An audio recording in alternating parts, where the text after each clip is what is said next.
పోతన భాగవతము వామనావతారము వామనునికి దానమిచ్చుట అనే సందర్భంలో మనం తెలుసుకుంటూ ఉన్నాం. క్షితిదానమిచ్చునతడును నతికాంక్ష పరిగ్రహించునతడును దురితచ్యుతలై శతవత్సరములు శతమక లోకమున క్రీడ తలుపురురెలమిన్.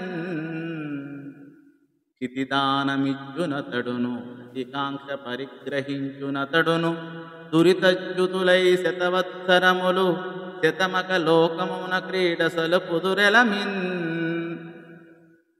అంతటా మాయా బ్రహ్మచారి పరిచక్రవర్తితో ఇలా అన్నాడు: భూమిని దానం ఇచ్చిన వాడికి, దానిని ప్రీతితో తీసుకున్న వాడికి పాపాలు నశించిపోతాయి.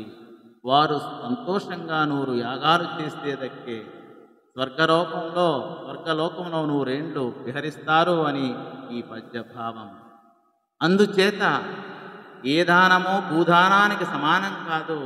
భూదానం ఇచ్చిన నీకు ఇహపర లోకాలు రెండింటిలోనూ కీర్తి పుణ్యము కలుగుతుంది అని పలికి మాయాబ్రహ్మచారి మరి ఇలా అంటున్నాడు అని ఈ పద్యభావం.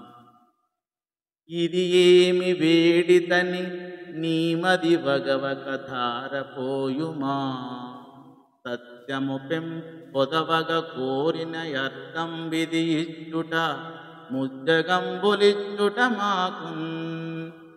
నేనెందుకు దీనిని అడిగానని నీ మనస్సులో చింతించకుండా దానమి సత్యం పెంపొందే విధంగా దీన్ని అడిగాను. ఈ 3 అడుగులు ఇస్తే మాకు 3 లోకాలు ఇచ్చినట్లే అని ఈ పద్యభావం. ఇలా పలికిన వామనుడి పలుకులకు విరోచనుడి కొడుకు అయినటువంటి మరి మనస్సు ఎంతగానో సంతోషంగా నిండిపోయింది అని ఈ పద్యభావము. ధన్యవాదం.